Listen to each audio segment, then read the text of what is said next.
very simple. We have 20 minutes. No, don't reset the clock. I haven't started yet. I'm insisting on a reset or I'm going to go over. The clock starts when I ask His Highness the first question. Do we agree? I'm sorry? No, you don't. Do we have any alternatives? They're getting difficult, Your Highness. Here we go. I want to start with the really difficult stuff. Do you believe that the US is going to reopen the bilateral with the UAE and Qatar? In other words, do you think that the US 3 will succeed? Oh, I think this is a very old story now. I think we managed over the years to put everything in place. I mean, when they were talking that we are an airline, that we are subsidized, it is not the case. We were publishing our numbers for the last 23 years, and we always been profitable from day one. I speak here on behalf of Emirates Airline, and at this World Summit. I think the case today is with the American government. We didn't hear anything yet, so we have to sit and wait. And I think we had a lot of big number of people, companies, allies who really supported our case. And also when we think about open sky policy, I think we have to take it, and that's one of the things that they were talking about.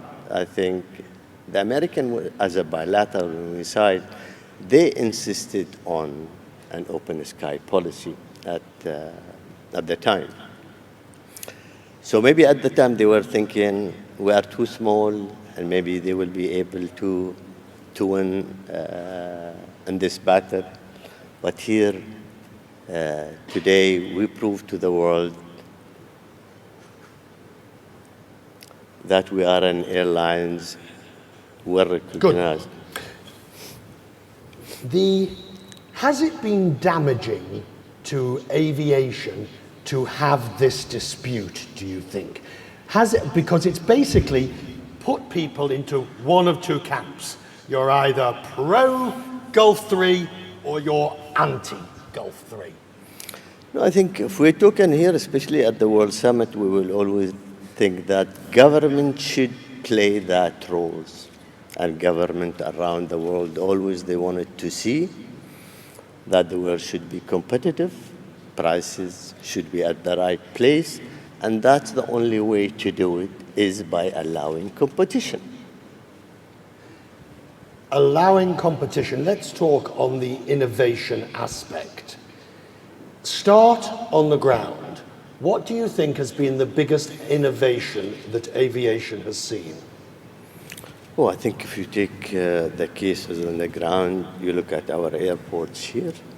The minute you arrive to the airports, you see it's a first-class service that you will be getting from the infrastructure, lounges, the car you are driven with to go to the airport, the duty-free, all the facilities and amenities. And that's also, it's not only when you talk about services not only when you are in that tube.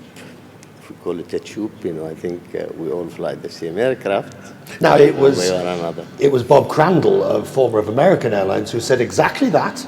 We all fly the same metal tubes, was his exact words. The difference is what you put in them and how you treat the people on board. That's right. So tell me about the innovations. I think when going to innovation, I think if you remember that we were the first airline to start installing videos in every seat.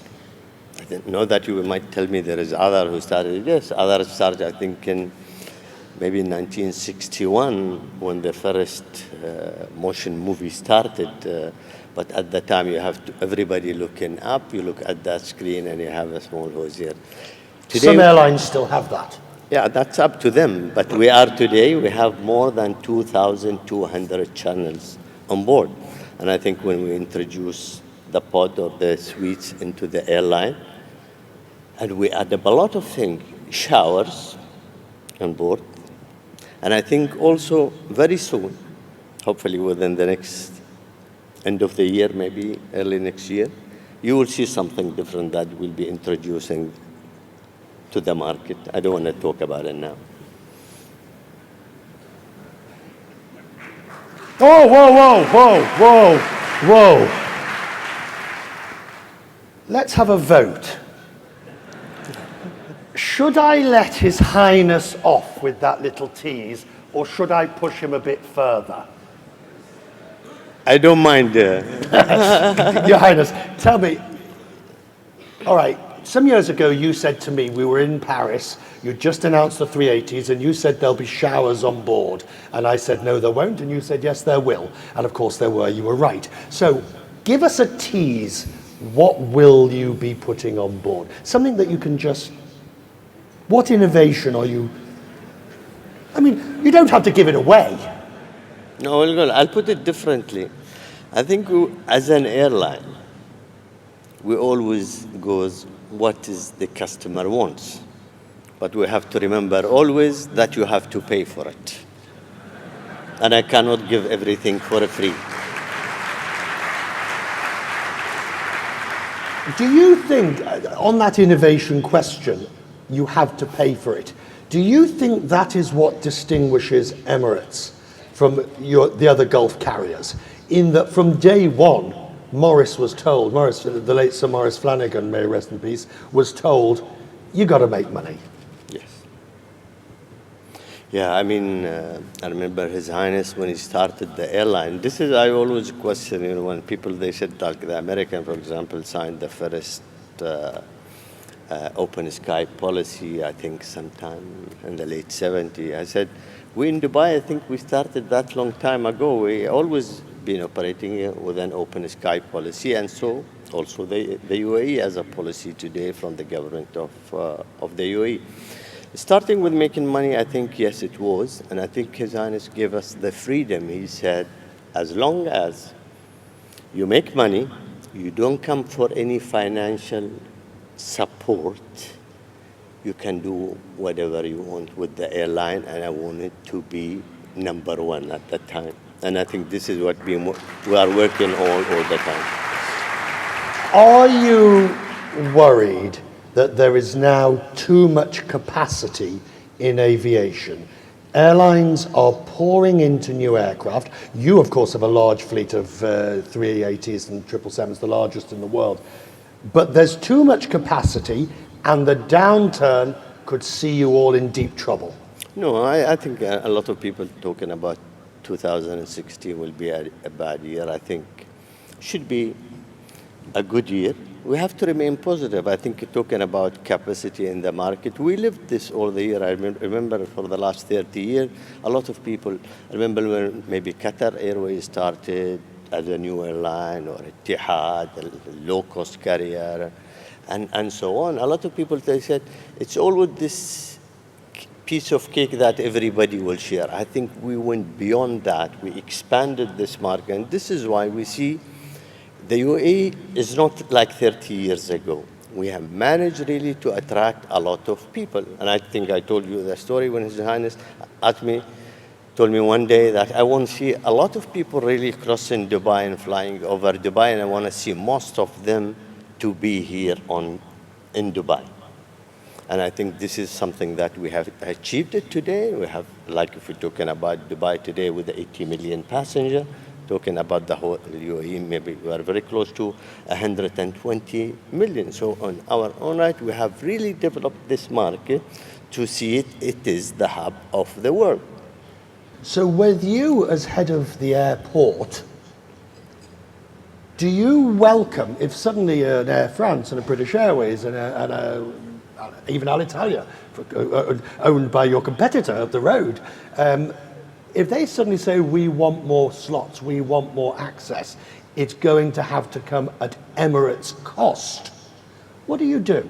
Yeah, you know that when you talk about slots, we don't control the slots. It's very international company. Everybody goes there, and if the time is available, it will be given to them. It's not I dictate what time of the day that airline or that airline. talk about air navigation now. If there is one downside to aviation in this thriving, innovative environment, it is the air navigation around the countries. Would you agree? Well, I think that's one of the keys, and we are also on the federal level. You know, I am, maybe somebody will say, but also you are on the board of the Civil Aviation Authority. Yes, it is the case, but the Minister of Trade, His Excellency Mansour, is chairing that, not me. And we sit, me and all the other Emirates representative on that area. I think talking about cost, efficiency, and so on, I think if we manage our space in the best interest, I think we could save another 12% from our cost, because we see that today there's many aircraft that going around and circling for almost half an hour or so before it touch the ground, and it shouldn't be the case. So what has to happen to change that? Because as I understand it, you know, as long as I've been covering aviation, people have been saying the Middle East/Gulf needs to open up more airspace for military use, get better access of air routes, I'm not talking about security questions of flying over conflict zones. I'm just talking about make the existing airspace work better. Who has to lead on this, Your Highness? Well, I think it's always the government, and I think we are down that path today to redesign the airspace of the UAE in terms of the civilian. I must say, also you touched on the military side, they've been very helpful in that regard, freeing more of the space to you. And also this problem, it doesn't exist only within the UAE, because always you have to look into your neighbor and how much they can accept pushing those aircraft to them. So they should be geared in terms of infrastructure, radar, and so on. You may have to help them with that. Well, I think at the end of the day, it's a business case.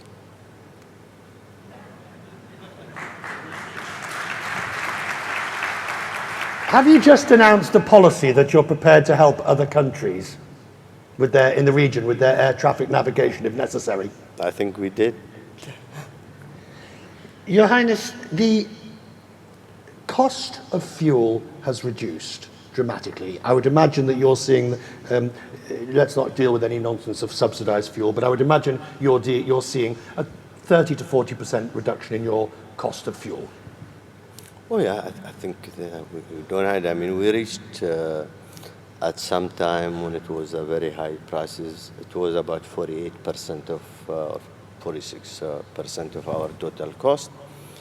Today is in the area of 20s.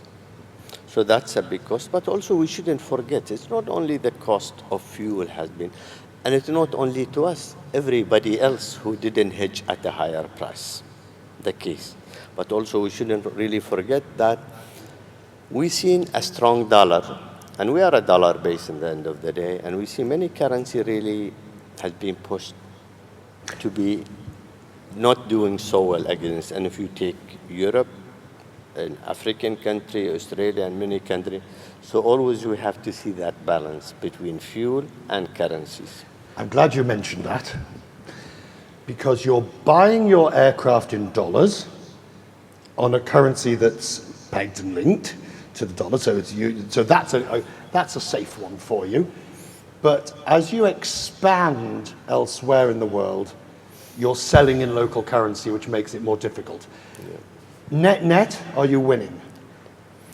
Well, I think if you talk about in certain countries, it's difficult. I think in the end of the day, airline will always come up with a formula. Going to any market, you have to read the history, what exactly happened, and so on. And you can always adjust your yield to take into place in consideration when it comes to pricing. So repatriation of funds in many countries are slow, could take as long as a year or two, could be more. So you have to build that into your numbers. As we come to the end here, the most important role of a chairman is to have in place a succession plan. You'd agree? Oh yeah, I agree. Do you have a succession plan in place for certain? It's not about for certain. I think His Highness always taught us to line up people, staff, who would take really the role next day. We do a job here. We'll always, I think, and we did so much over the years since the start of the airline in '85. I'm really proud to say that we have many of the young Emirati who've been in the company, and some of them had been almost, I would say, for the last 25 years, and some of them had been for the last 2-3 years, and they are really doing so well. So I think the company can always really take one of them one day to see the head of the airline or the Emirates group. Are you planning on giving up your role anytime soon? That's for me, it's not for me to decide, You're still enjoying it? I do love it. I do enjoy it. I think you do. Well, I have been known to. Yeah. Would you like to see, and do you think that, and this is a hypothetical question, because I know that he's not about to go anywhere, and he's not about to retire. In fact, they'll probably have to beat him or carry him out. We don't decide. You would like to see an Emirati take the helm as the CEO when Tim does retire? Yeah, I think we will always be proud to see an Emirati taking any job, if it is the airline or with any role in the government. And I think with the recent announcement of the government of the UAE and the announcement of the youth minister, I think that would put a lot of people really, and I think anybody can get it if they put really a lot of effort, dedication, and really it's not about coming to the office for 6 or 8 hours and leaving. After that, I think we always work as a military. We are there when we are wanted, regardless of what day of the time. We never think about weekend, holiday, and so on. Do you think the younger generation in the Emirates needs to be reminded of that? Well, At schools, as you see, His Highness has introduced this youth minister, the government changes on education that were announced yesterday. Do you think a lot of that is geared to the youth of today to basically say, you got to work for it? Oh, I think they have to take it. I mean, nothing will be for granted. If they will not think about it, they will never get there anyway. No, that's one way. Even if they are Emiratis. I'm sorry. Finally, why do you still like aviation? I don't know, because it's changing all the time, I think. But what's the biggest innovation that's happened in the time that you've been following aviation? What's the biggest innovation that you've really sat and thought, wow? Well, I think in many areas of the innovation that we seen within Emirates, if I list them, there will be too many. And I think if we today talk about it is the digital world, it's the internet, and how can you do it? And this is some of the things that we do today. I think you're flying here today in Emirates, you will see that connecting to the internet. And I think when you were talking about earlier on, flying for 17 hours in economy, I think if you have the internet, you have that connection, maybe you will be able to sit there besides sleeping and eating the good food. I think you will be able to enjoy and to connect. And maybe it will cost you only $1 or free. It's a token of $1 when you are connected. Are you saying you're going to give internet access for 17 hours for $1? Yeah, that's the case today, actually. And we do really put about $20 million today into the passenger for using it for a token of 10 MB today for $1. So if that's today, paint for me the picture tomorrow. I think we in this business, I think if we see ourselves more and more connected, I think we need a much wider bandwidth in the future to be able to observe all the demand from our passenger and the people. They want really to feel they want fast internet, and I think maybe this is something that we need really the telecommunication companies and the one who involved really to put a lot of effort. We will be a user, and I'm sure that a lot of people will be using that. And I think this is the challenge today. And I think, but if we look at in a more positive way, I think it has changed a lot from the day we started. I remember when we started fixing telephone in every seat at the time. A lot of people, they say, why you did it at the time, but we did. And actually we introduced, I remember at that time, SMS, fax on board, and so on. So I think if we look from a customer, I think we have to raise the bar all the time. I'm going to have one more go. So what are you putting on the plane by the end of the year? What's this announcement that you're going to do? I think we have to wait a few months before you see that. Ladies and Sorry. gentlemen, His Highness. Thank you. Thank you, sir. Thank you. Thank you very much.